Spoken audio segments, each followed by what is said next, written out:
നാജില കുറച്ച് ദിവസങ്ങൾക്ക് മുമ്പുണ്ടെങ്കിൽ മോളെ പറ്റി അതുപോലെ തന്നെ ആദ്യ ഭർത്താവിനെ കുറിച്ചൊക്കെ ഒരു വീഡിയോ ചെയ്തിട്ടുണ്ടായിരുന്നു. ആ ഒരു വീഡിയോയിൽ ഇപ്പം തൻ്റെ മോളെടുത്ത് ആ ഒരു ആദ്യ ഭർത്താവ് വരാനൊക്കെ ശ്രമിക്കുന്നുണ്ട്. പക്ഷെ അത് തനിക്ക് താല്പര്യമോ കാര്യങ്ങളോ ഒന്നുമില്ല. അവൻ ഭയങ്കര കുടിയനും കാര്യമൊക്കെ ആയിരുന്നു. അവൾക്ക് വയ്യാതിരുന്ന സമയത്തൊന്നും തന്നെ നോക്കിയിട്ടുണ്ടായിരുന്നില്ല. പക്ഷേ ഇപ്പം കൊച്ചിനെ വേണമെന്നുള്ള രീതിയിലാണ് വരുന്നത്.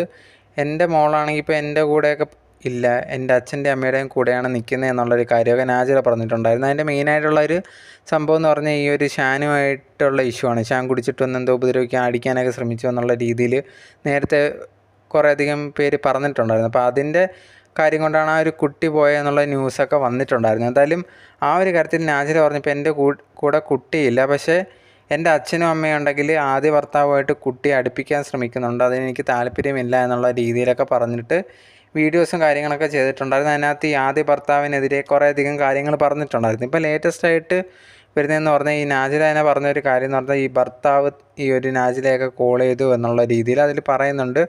ഇനി എൻ്റെ മോളെ എന്നെപ്പറ്റി ഇങ്ങനെ പറഞ്ഞു കഴിഞ്ഞാൽ ഞാൻ നിയമപരമായിട്ട് മുമ്പോട്ട് പോകുമെന്നും നിങ്ങളുടെ കണ്ടൻറ്റിന് വേണ്ടി ഞങ്ങളെ വീഡിയോയിൽ ഓരോന്ന് പറയുന്നത് നിർത്തണം എന്നുള്ള രീതിയിൽ ഒരു താക്കീത് കൊടുത്തു എന്നുള്ള രീതിയിലാണ് അറിയാൻ സാധിച്ചിട്ടുള്ളത്.